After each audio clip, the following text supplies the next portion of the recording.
欢迎收看《寰宇全世界》，带您走进全世界。全球各地的观众朋友，大家好，大家平安，我是何荣。两岸大事国际焦点，深度剖析，打开视野。透过 YouTube 收看朋友，请您帮我们按赞、订阅、加分享，动动手开启小铃铛。也欢迎您告诉我们在哪个城市打卡收看。欢迎大家多多的留言，表达您的看法。好，来欢迎今天3位来宾。首先是清华大学讲座教授张燕婷教授，何荣好，大家好。另外，大同大学电机系助理教授张群宇老师。何荣好，各位观众大家好。还有淡江大学财经系教授聂建中老师。观众大家好。好，今天首先带着观众朋友们一起来关心的，就是这个礼拜在中国大陆晶片上面这个领域呢，传出重大新的突破。是路透社他们调查发现，中方秘密在深圳一座高度戒备的实验室里面呢，打造出了 EUV 的原型机。这台 EUV 原型机啊，是由曾经在艾斯摩尔任职的工程师团队所打造出来的。他们透过逆向工程仿制艾斯摩尔的 EUV 光刻机，而中方这台原型机呢，宣称已经能够成功产生极紫外光，但是还没有办法制造出这个可用的晶片。而北京方面现在设定的目标是在2028年之前，以这套设备制造出可用的晶片，但更确切的时间点会是可能落在2030年。不过，《金融时报》就是英国的媒体啊，则是认为中国大陆目前掌握的晶片技术只是升级版的，就是艾斯摩尔旧型的 TwinScan Next 1980i 系统而已。好，路透社现在爆料，这《金融时报》也做出了他们的分析。不过，我们要问张老师的就是，中国大陆在自主研发这个 EUV， 其实他们一直不断在尝试，尤其面对美国施压给荷兰这样的一个围堵封锁之下，挑战跟突破的方式怎么看？那其实因为这个中美之间已经打了这么多年了，那我们也知道说，其实这个从川普第一任的时候，其实就已经开始有这个部分。那其实在中国的这个部分，他们其实很早就已经认知说，既然我买不到，或者是只要是别人的，就有可能我就有可能受制于他。所以其实，在那个之前，其实就已经在开始所谓自己想要能够可以自己做，就想办法自己做。那针对这个部分来讲，那甚至在今年年初，其实就已经有传出来，在深圳的时候就已经有所谓的这个有一张在神秘的实验室有一张这个照片，那号称说是 EUV， 因为那台设备上面有写前面3个字写 EUV。那但是后来被证实说，它其实是这个 EUV 光源里面的一个干涉仪，量测的这个部分确认或者是这样验证的这样的一个设备。那但是呢，其实在这过程里面，其实这个今年来讲，其实已经好几度这样子，一下子可能有人传出说有这个风声，一下子又没有很确实的这个证据。那实际上来讲，我们可以确定的是，中国其实第一个一定是倾尽国家之力，然后呢，第一个不会是只有一个单位，它会是好几个研究单位把这个所谓的这个曝光系统，我们叫做曝光机，中国大陆叫光刻机的这个东西来做拆解。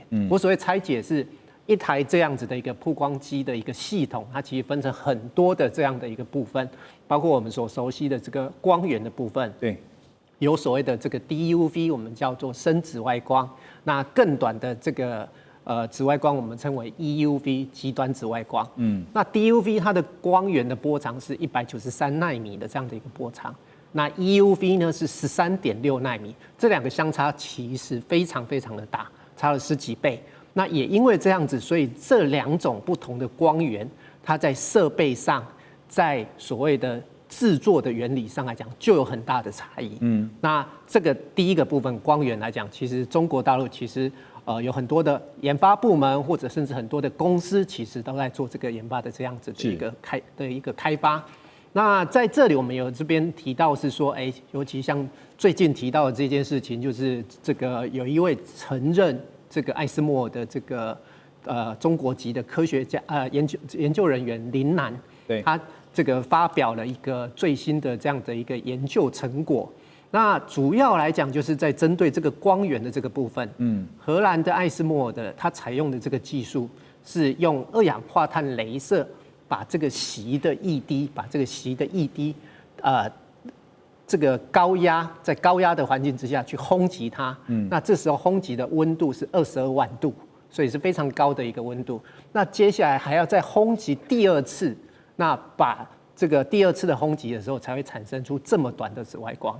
那因为这样子来讲，所以就导致了这样子，它整体的这个效率其实没有很高。是，那这当然也有延伸到我们所说到说，为什么用 EUV 这么耗电？因为它其实在这整个过程里面，它其实这个雷射产生这个极紫外光的这个效率，对，其实没有办法很高。是，那中国大陆呢，因为这个受限的问题，所以它没有办法取得这个2氧化碳的雷射。那因此，雷射的光源可以用其他的方式来开发，或者是来想办法自己做。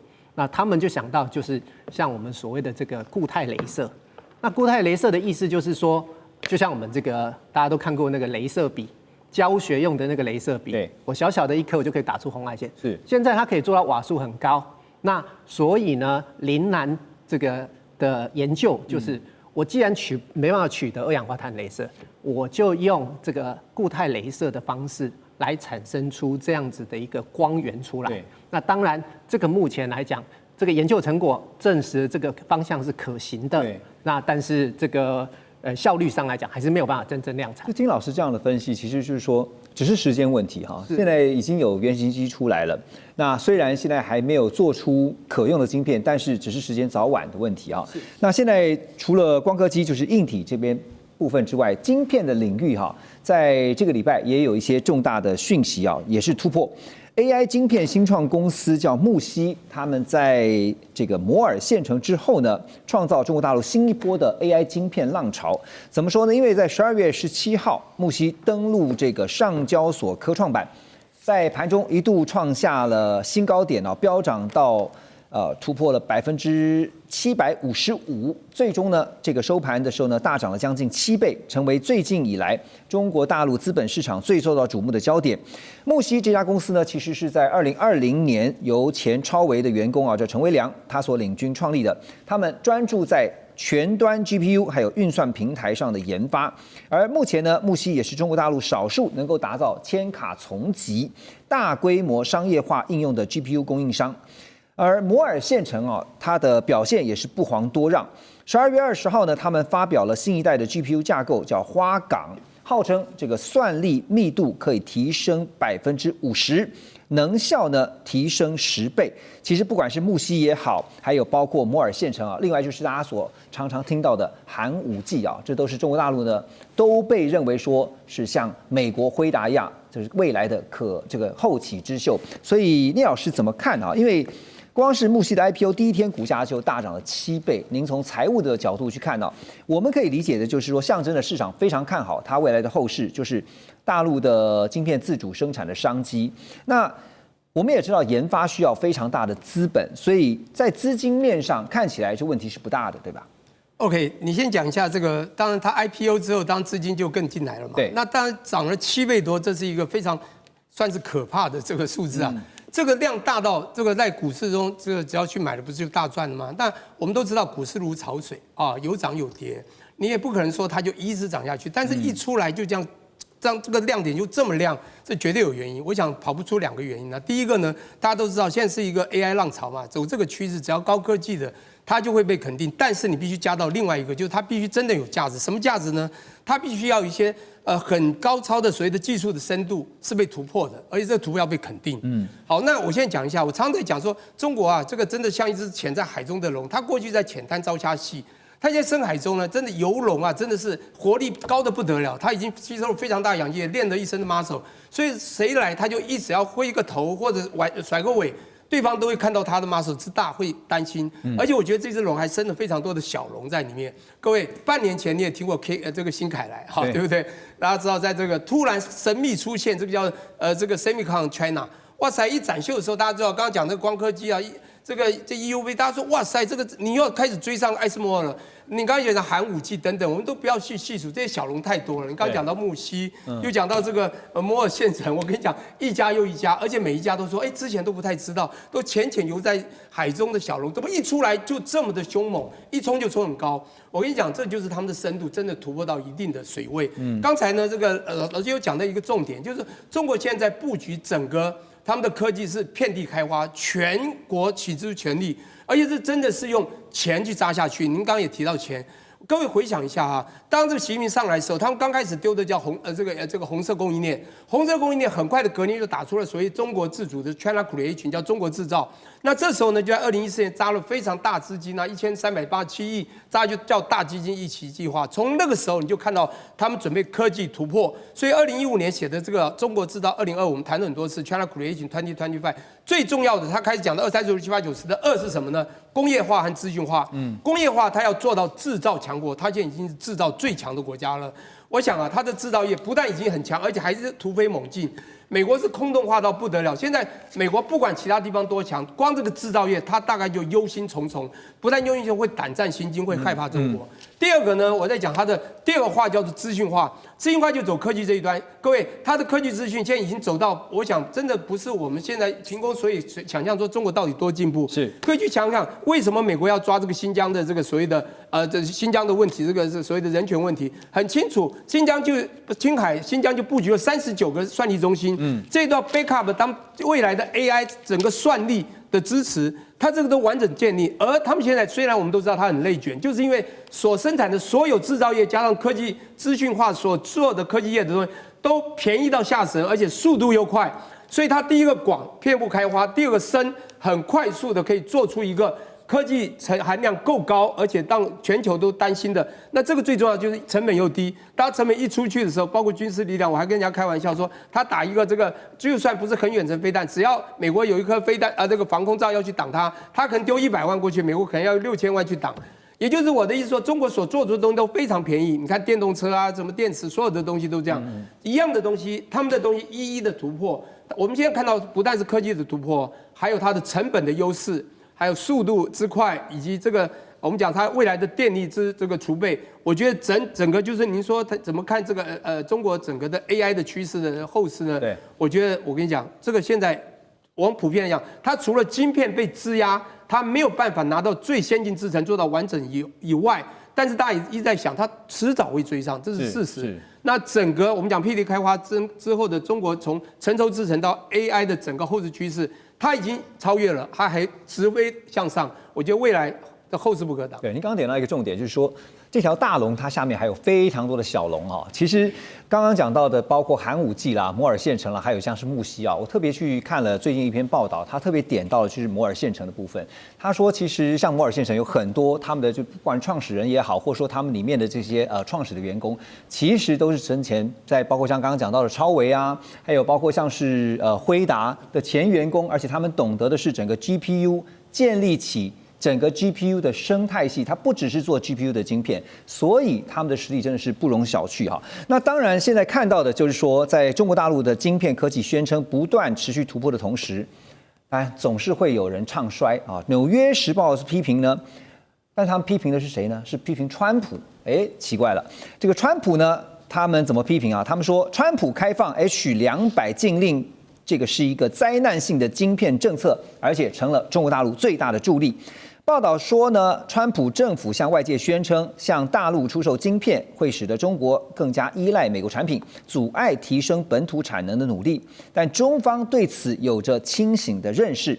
川普在宣布出售 H200的决定后几天，那就看到中国大陆呢宣布追加投资700亿美元，用来提升本土晶片的产能。而大陆的官媒《环球时报》更是直接表示，辉达的先进晶片只会被中国大陆的科技业作为呢完成本土替代产品的过渡之用。最近也看到，包括德国媒体《商报》还特别有一个标题，他说感谢川普让习近平成为了2025年的最大赢家。我要问的是，川普他开放 H200这个你说政策真的是反反复复，将军您看哈。这个政策为什么一直举棋不定，说要封，但后来又开？我认为这个川普的这个政策，它的方向是拿捏不定，很矛盾。对，因为我们知道 H200比 H100，它是高效的运算器跟这个 AI 啊，它两个AI 伺服器啊，两个结合在一起。现在如果不开放，中国大陆是时间问题就过度就会研发成功，迟早的事。对你要不赚这一大笔？你要赚这一大笔，那你就卖。你卖的话，中国大陆它会逆向工程帮你做出来，它会迟早要取代。那你不卖，你这一笔钱是赚不到。是中国大陆也就迟早会出来，只是时间问题。那你不要赚这一笔。今天川普，我认为他也是做了明智决定。在商言商，我先赚钱，入袋为安。我有钱干嘛不赚？我不赚的话，再过2-3年，这个按照摩尔定律啊，这种是没有好光景。你要马上由这个尖端制程，马上变成成熟制程就出来了，人家也会做啊。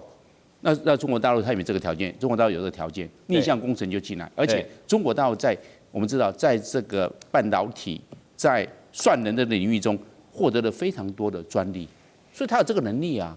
所以我认为川普他说，那我这样子，那我就先赚这一笔再说。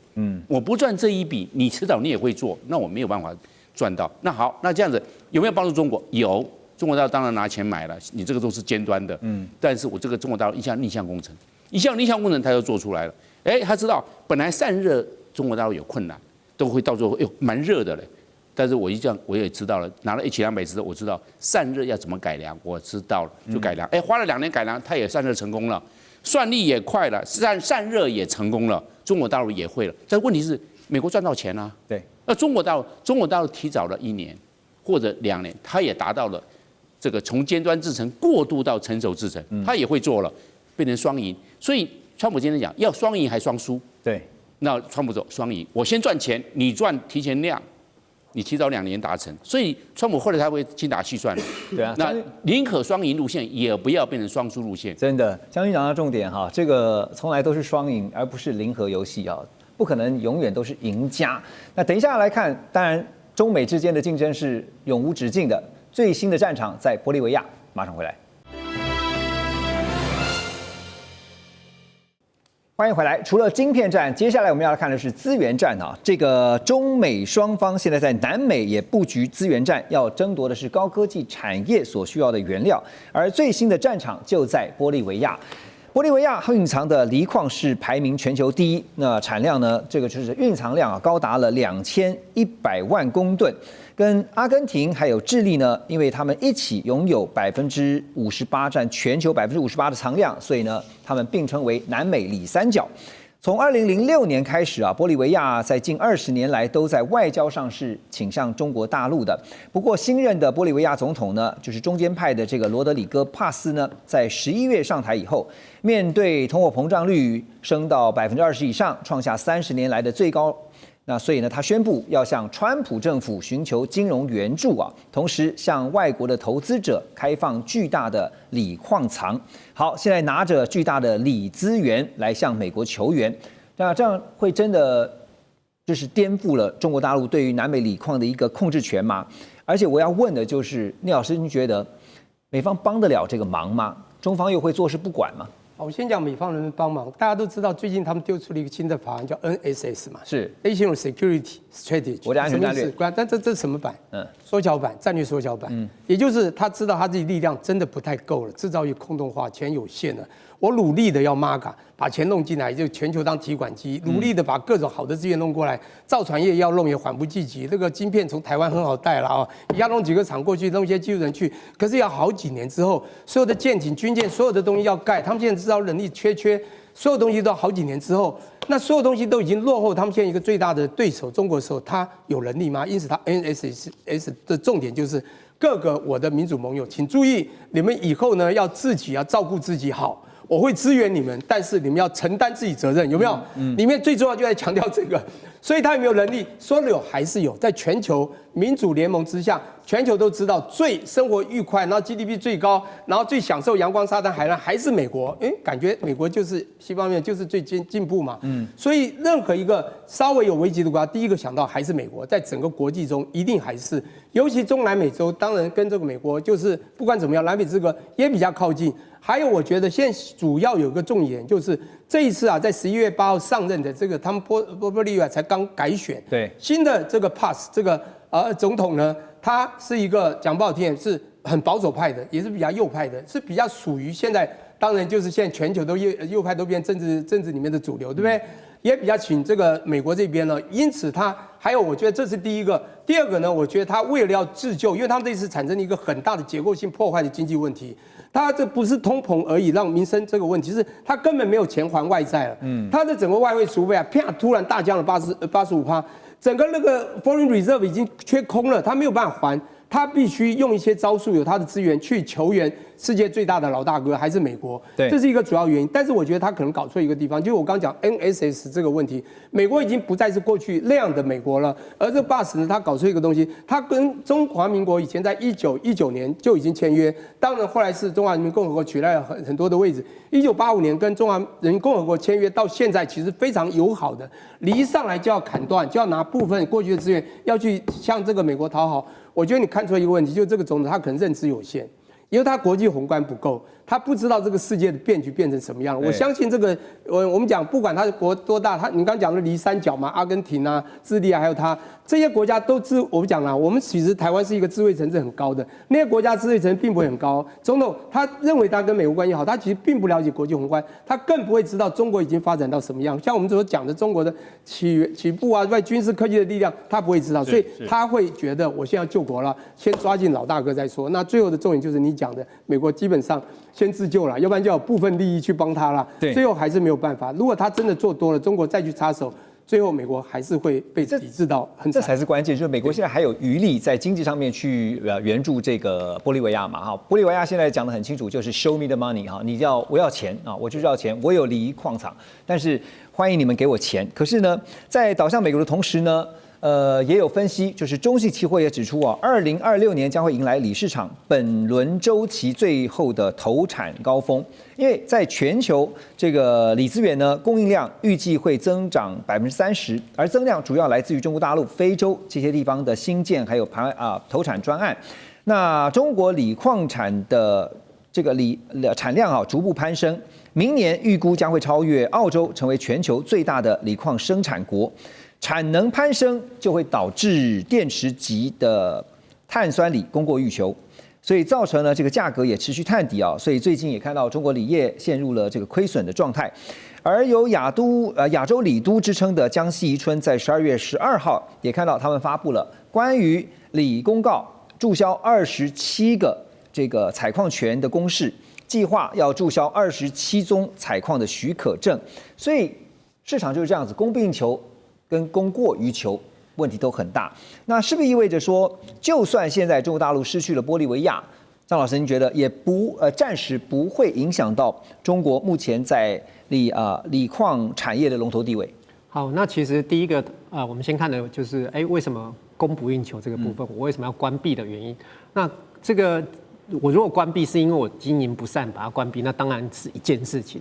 可是如果今天另外一件事情是因为我在针对我的这个整个的发展里面，我把我整个包括所谓这个采矿的这个成本、提炼的成本，整个是相对比较高的，或者是造成所谓比较污染，或者是一些就是效率比较没那么好的，我把它做关闭，那其实是一个不见得是不好的事情。是。那所以呢，其实针对我们这个部分来看，其实这个供过于求这个部分来讲，其实主要来讲，它其实这个关闭的原因是因为价格太低，那所以对它来讲，我们都知道供需的这个部分的问题，所以我今天我如果把我的供应的部分降下来，我这个价格上来讲就会比较恢复到一个平稳、比较正常的这样的一个价格。是，所以第一个问题，它并不是因为这个就是相关的这个问题所造成，我才把它关闭的，并不是经营不善的问题。对，那再来讲就是说，我针对矿产这个部分，我们其实就跟先前所谓这个稀土的问题一样，你有产量，这是第一个条件。第二个条件来讲，就是所谓你的这个提炼的这个技术能力到什么程度，因为这个才是你整个完整的架构来看这整个成本，然后相关的这个整个的生产的部分。那在中国的这个提炼的相关的这个技术，其实还是相对是比较好的。所以在假设这个玻利维亚这个部分的这个矿产，它可能譬如说它可能比较偏向美国这一边，那因为其实包括中国在其他的这个非洲啦、澳洲等等这些国家，对，其实都已经签有长期的这样子的一个合约，所以对他来讲，量可能有短期上来讲有一点点受到影响，但是长期而言，对中国这个部分来讲影响不大。对，所以其实我们刚刚说就是说它是属于一个正常调控的问题啊，倒不是说这个真的是。如外媒所说的这个，好像陷入了一个非常艰困的一个情况。是好，那但除了锂矿之外，哈，其实还有最近在南美这边，大家也这样说是在争夺石油吗？因为川普呢，他现在把矛头就是把这个焦点呢锁定在南美洲另外一个非常重要的资源，也就是委内瑞拉的石油啊。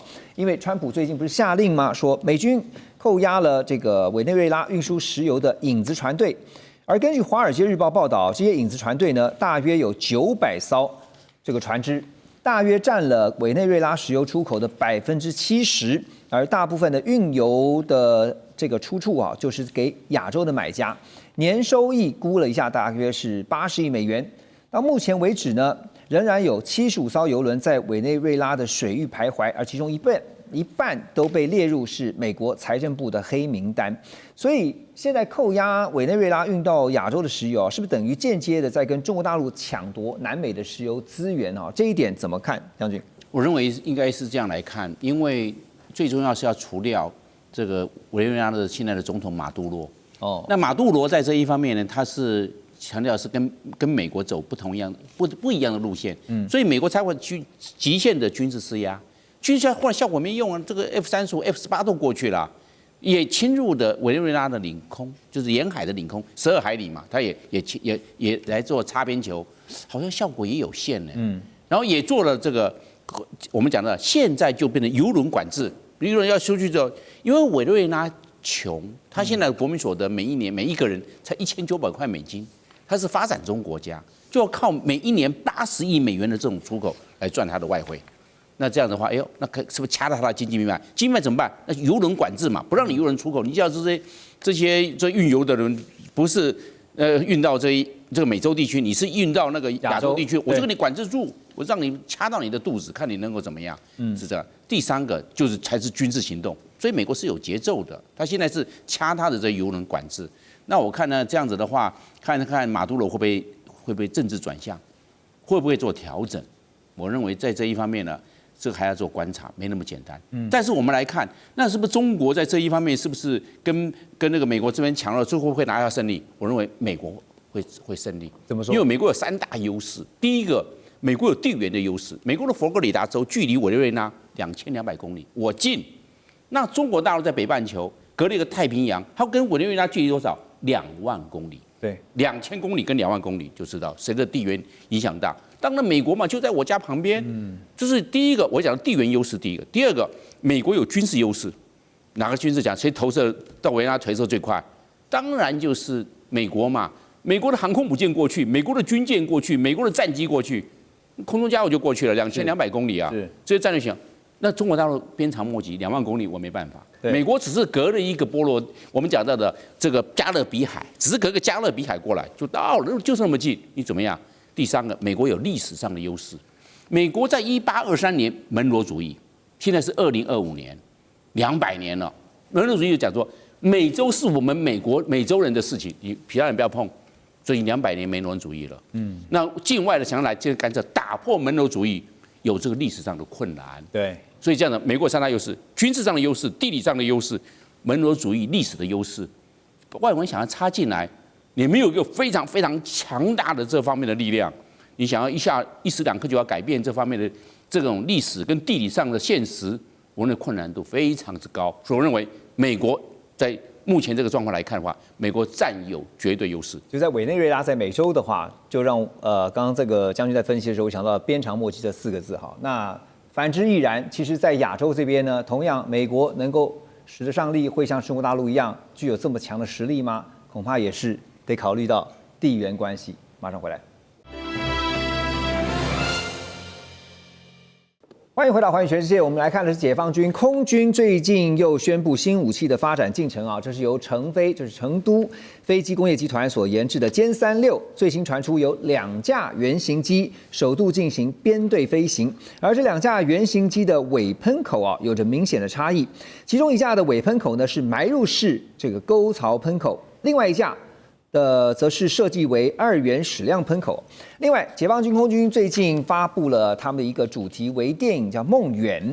那其中呢，备受关注的是中国大陆的国产无人机，代号是 GJ11，正式被命名为玄龙。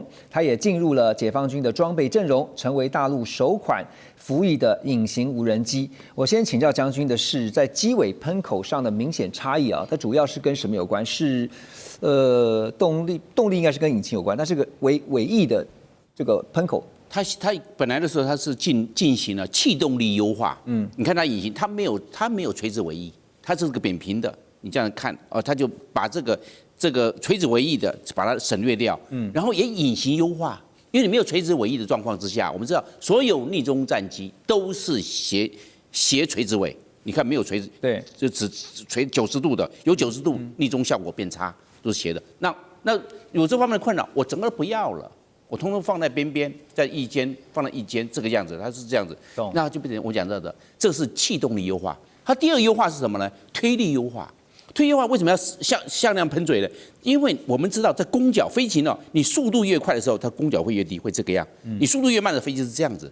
那我在这个地方，但是我的喷口喷出的气体的角度永远不会变，都是向下喷，但是不一样。我这个向量喷嘴会针对我的弓角来调整我的喷口的位置，哇，这样子变成推力最优化，在电脑经过换算，我这个就自动调整，不是人控制，是我们讲的线控制，电脑控制，那就变成推力优化，推力优化它因为它这个我们讲的歼36是全世界第一款3个发动机的歼击机啊，战斗机啊。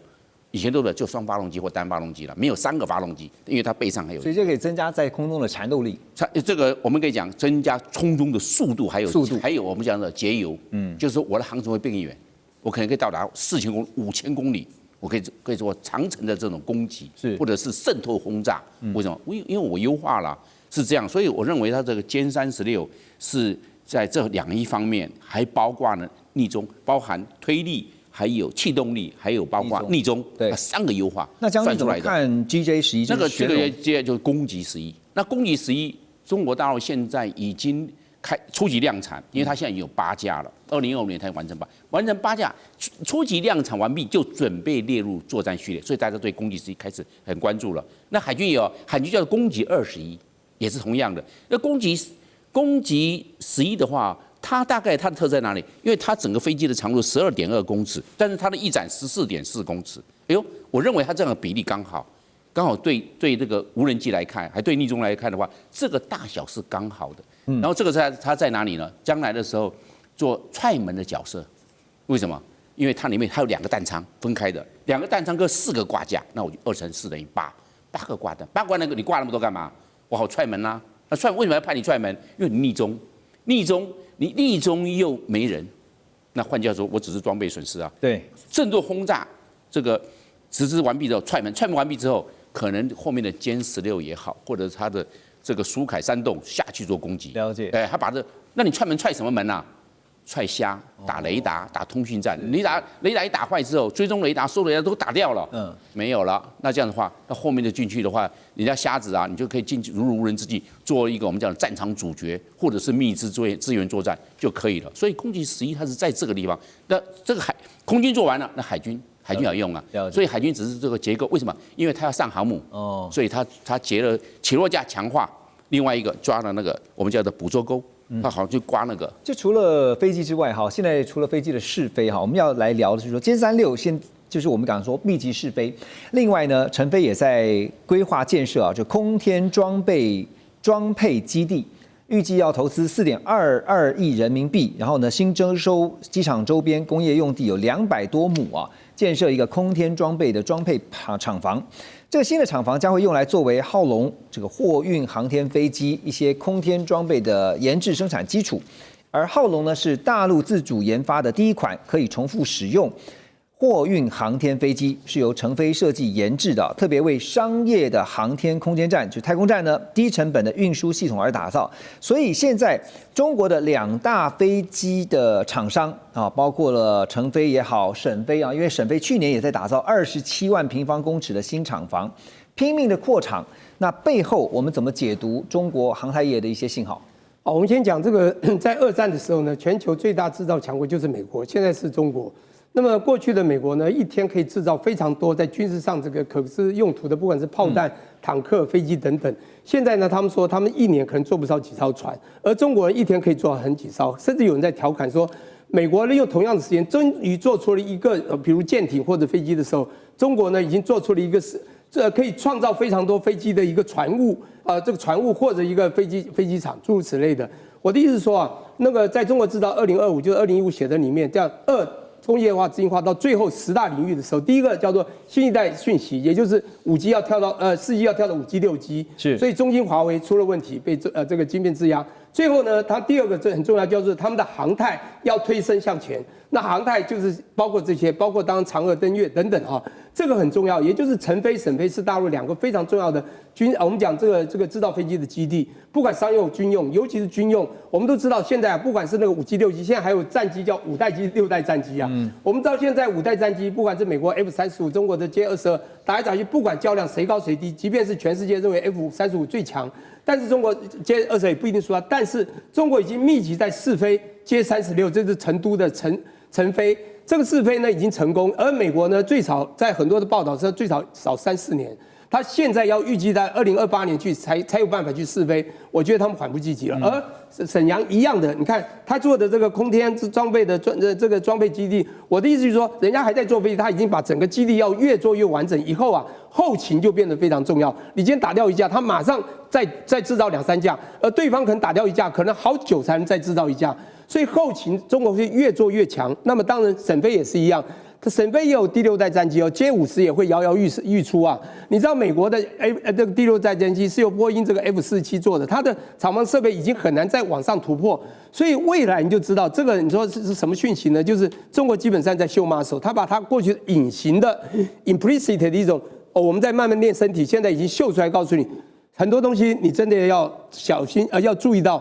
我们的实力很多东西真的不可随便动摇。那我们不想打仗，但是真的要非打的时候，没有人会赢得过我们。也就是说呢，其实现在就已经在为庞大的后勤实力啊预做准备了哈。那这个张老师啊，我继续请教您，就是成飞研制浩龙啊，他们号称是能够重复运输设备到太空去支援相关的建设。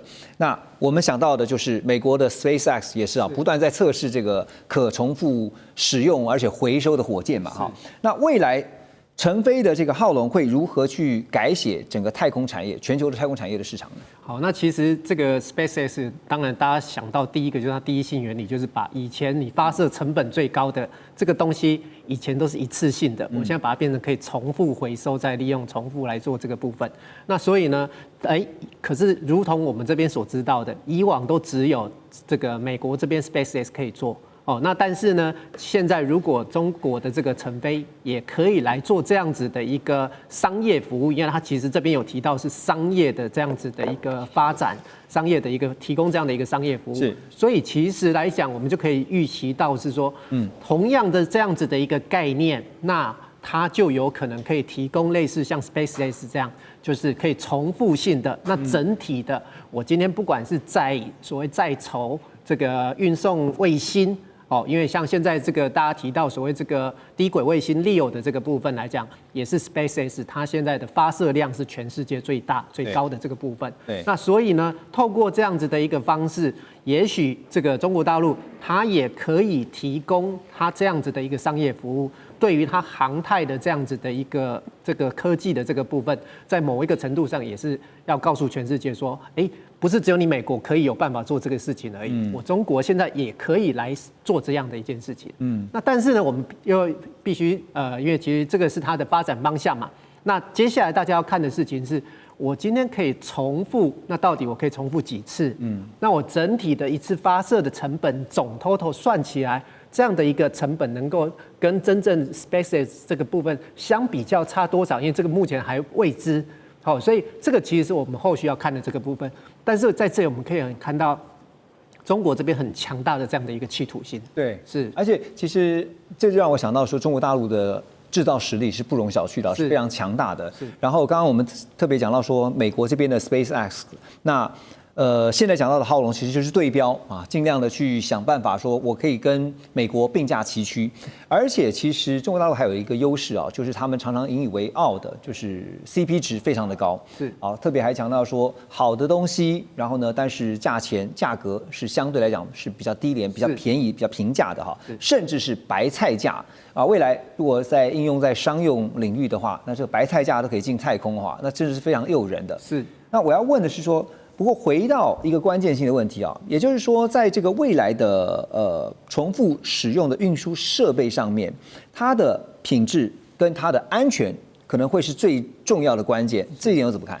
那其实因为这个部分来讲，就像我们如果同样在看当初 SpaceX 在开发这个所谓重复性的这个部分来看，它其实也是这中间过程也不是那么顺利。所以其实我们就像我们刚刚所提到的是，我们要看它接下来发展出来的这个可回收的这样子的一个包括是火箭啊，或者是整个回收的机构机制这个部分来讲，到底做到什么样的程度？这要从它的规格或者是整体来看。那但是我们可以预期的事情是，在一开始。它绝对不可能像 SpaceX 现在可以提供这么多，我一次可以几十颗、几百颗的这个小地方的这个卫星上去，然后同时就直接部署。那这个是目前我想这个是也不可能直接一触即成哦。但是可以看得到的是它的这个方向是就真的是在秀它的 muscle 出来，而且可以感受到中国大陆强大的企图心。是。好，等一下回来我们要告诉大家，跟大家讨论一件事情，就是在第一岛链。要打造所谓的飞弹防御网或者是攻击网，怎么看？马上回来。好，回到节目，我们继续来关心的是国安局啊，最近的一份最新报告指出说，美军借由和日本、菲律宾联合军演的机会，正在建构第一岛链的飞弹网。那其中呢，包括了美国在12月18号宣布的对台军售案。而在增购海马式多管火箭系统的部分啊，还包括了420枚最大射程有500公里的 M57陆军战术飞弹，也就是平常大家所听到的这个 ATACMS。那另外呢，还把提风中程飞弹机动部署到日本山口县，还有菲律宾的三苗里市省。并且呢，把这个射程290公里的 Nemesis 反舰导弹系统啊，往前推到部署在日本冲绳啦、宫古岛、石垣岛，还有菲律宾的巴坦岛。现在日本呢，还规划在九州北海道要部署射程900公里的岛屿防御滑翔弹，而菲律宾呢，则会在吕宋岛西部巴拉望省部署射程290公里的布拉莫斯反舰飞弹。听到了一连串都是飞弹，所以。简单来说，就是要建构一张飞弹网哦。但是这个飞弹网，我们讲说它有防御，它有攻击，防御跟攻击的能力怎么评估？将军，我们来看的话，就是美国希望在打造把第一岛链变成这个导弹长城。你看一个岛链这边，从日本的琉球、台湾、菲律宾一直过去。那变成一个导弹长城，一个刚好一个锁链，因为现在飞弹的射程越来越大了，不管是这个地对地飞弹或反舰飞弹，它的整一个包络线跟这个包络线重叠，对，这个包络线跟包络线几乎就连在一起了。你看它重叠的范围越大，表示它越密。对，因为它的射程都已经超越了嘛，大家彼此涵盖，你涵盖我涵盖你，整个一个网从第一岛链，你从北海道一直拉到包含菲律宾，你的往南边的话，就是我们所讲到的婆罗洲，是不是？或者是你往婆罗这边走，这整个是不是就是整个一个导弹长城？那当然，你不管是海马斯火箭，你看现在可以达到500公里，刚开始出来的时候只能达到140公里，现在增程可以达到500公里，布拉莫斯是250公里了。那有地对舰，也有中岛，你提风是中岛，垂风中岛的话，它是打到地对地，那就这样子，那你换掉越来越多，还有的这个地对空，那你是不是整个这个？导弹长城就出来了，但是我问你，这样听起来是不是它感觉好像是一张隐形的墙？对，就是对，就像长城一样这样。对，就变成一个这个隐形的金钟罩这样出来了。但是问题是出来几个，第一个，我们看中国大陆现在已经研发出更多的无人机，也包括9天无人机变成无人机的母机，那空中的话就可以放变成蜂群战术或蚂蚁雄兵，对着你这些导弹基地做破坏。对，它虽然不会做一个重大的摧毁，尤其是堡垒啊或地下工事比它强，我没办法。但是问题是你这些导弹都有的是没有是在会机动的，被它侦知到的话，它直接给你破坏掉了就够了。它这个蜂群战术或者是蚂蚁雄兵，就把你无人机，它有廉价无人机把你就干掉了。第二个，将来会有中国大陆甚至俄罗斯来看的话，会有更多的高超音速飞弹，你根本拿不到，直接对你目标也做破坏。就是说，大家可以先制攻击啊。那这个无人机也好，高超音速武器也好，那是不是就会达到一个把你这个针对的跟你把它破坏、把它化解？另外一个我们来看的话，就是讲到的那个，如果这些阵地是固定的呢，不是机动的，很容易被锁定。因为你有没有打带跑？没有打带跑，好，那你就准备被干掉。那换句话说，这些也是问题。另外一个我们所讲到的，就是它的抗干扰能力。你这出去了，中国大陆它有电磁战。让这个电磁干扰把你干扰掉，你就失真了，你就没办法做最后的定位了，等等。那我认为回来到最后面，我认为还是个数量是关键。数量够不够？你一天就打几百枚，你一下就耗光了，你能够撑多久？导弹长程你的数量有多少？大家变成这要不要 all in？ 你要不要收哈进来？你 all in， 人家也 all in， 这个是问题啊。那你能够撑多久？导弹长程能够发挥多大的时间？你瞬间可以，但是长时间撑得下去嘛？对，可能不够了，用光了。对，那最后一个我讲到的，就是我们说的，现在美国跟这些国家啊，都是单一安保。美国没有像北大西洋公约组织复合式的安保，它单一安保。那美国跟日本，美国跟菲律宾，它没有一个像北大西洋公约组织。那大家就看看乌克兰战争，大家都在隔岸观火，那是你的事情了。那就这样了。中国大陆只要针对一个就好了。他只要针对菲律宾就可以了，那菲律宾就很孤立无援，因为大家其实都在当观众，那其实菲律宾就吃亏。对，因为你是单一对。因为在亚洲这边是没有一个像是北约那样的组织的，就是说，将军刚刚就直接突破盲肠了。如果今天菲律宾如果真的因为涉入然后被攻击了，日本会出手吗？不见得。但日本如果被攻击了，菲律宾会出手吗？不见得啊。就连美国也不一定。好，那但是将军刚刚有点到了，数量是关键。而且其实这个数量就想到说，你的量产能力，你能力到底有没有达到一定的这个水准跟标准啊？因为现在我们提到的说这个飞弹网啊，就像刚刚将军所形容的，在第一岛链要形成一个长城，这个飞弹长城，其实目的就在于说不让中国大陆的航舰突穿出去第一岛链。那所以呢，现在西太平洋啊，你看到美军的战略想定就是到处去部署战略的飞弹阵地，而福斯新闻网也报道，但中国大陆也没停下来，20多年来在准备反介入跟区域拒止的作战方面，同样也累积了3500枚飞弹，这个数量是远高于美国的2500枚飞弹。将军刚刚讲数量啊，光是数量一来一回就1000枚了哈。那依照美军的规划呢，到2035年将会增加部署大约15000枚的长程反舰飞弹。而目前呢，美军飞弹的主力啊，还是以战斧巡弋飞弹到标6为主。而根据《华尔街日报》的报道说，中国大陆呢，则是以东风17啊，还有东风26这些极音速飞弹作为他们的主力。好，现在美国你说有飞弹，中国大陆也有飞弹，大家飞弹拼飞弹。谁怕谁？好，美军现在打算在2035年要把飞弹增加到15000枚，这是一个目标。但拉回到最现实的层面啊，我想继续请教将军啊，因为考量就是两国军工产业的能够制造的量能啊，这一点又怎么看呢？我认为这从3个因素来看，第一个这些包含美国、包含日本、甚至包含台湾，甚至包含菲律宾，它有没有办法团进团出？因为大家都有各国的利益的考量，大家利益考量是不一样的。对，你怎么样团进团出？那你没有团进团出，你就不能单打独斗。那单打独斗，任何一个国家我讲过，包含日本、包含菲律宾，要跟中国大陆单打独斗，那你是输的。中国大陆可以各个击破，这绝对没有问题。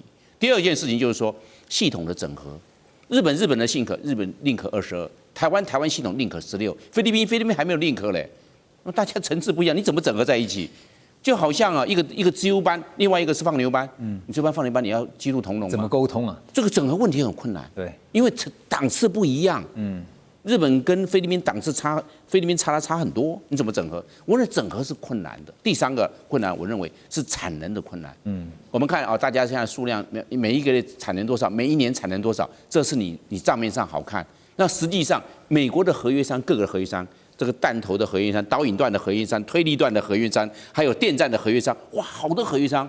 你怎么整合？对，有的生产的快，有的生产的慢，对，有的它要智慧财产权保护，有的它是可以做局部的释出跟开放。哇，你这个问题是你要，我们知道按照一个短板理论啊，这个木桶它能够说那个水的量是以它最短的那一根来决定它的储存量。那短板的你那个短板嘛，你那个快没有用啊。但是这个最后，就我们跑步的时候测那个体测的时候，是最后一个到达的算成绩。你跑快前面那不算。是最后一个通过这个线才算，是短板理论就会限制到美国的产能，所以我们看账面上是客观，实际上并没有那么乐观。对，而且其实我们讲到飞弹哈，是不但是比拼数量，还比精准度哈。张老师，我继续请教你，就是因为面对中国大陆的极音速飞弹的这个科技不断的在突破，再加上别忘了中国大陆还有北斗卫星啊。那个北斗卫星的定位是非常准确的，所以实力都不容小觑。中美两国的飞弹在精准度上这个比拼啊，您觉得会取决于哪些关键的科技？好，那其实因为就像飞弹，第一个我要飞得快，第二个是我的准度要够。对，那准度要够，并不是我们所想的说我只要这个定位系统够准就好，因为它其实还牵涉到，其实因为像现在的武器，我想已经是到这个就是非常的高科技，它并不是只有你告诉它的坐标而已，它就直接去打。其实它还牵涉到后段的这个部分，包括说，这个有所谓的主动雷达，或者是成像，或者是雷射导引等等这些相关的这个部分。是。那你怎么样子能够到最精准哦，就是能够最准确的这个位置？那实际上来讲，这个并不是只看说我的这个卫星定位系统这样子的一个概念而已。那同时呢，我们的这个武器，所谓飞弹，因为它其实我们这个非常高速，那同时也是非常高温。那先前我们也在讨论，在这个武器系统为什么跟半导体有关？因为我们都想到说，为什么一般的这种飞弹武器都是成熟制程，为什么会跟先进制程？为什么需要这个3奈米、2奈米的？因为其实现在很多我要做这个计算，我要这个模拟的这相关的这个部分，要算力，我要可以做及时的反应。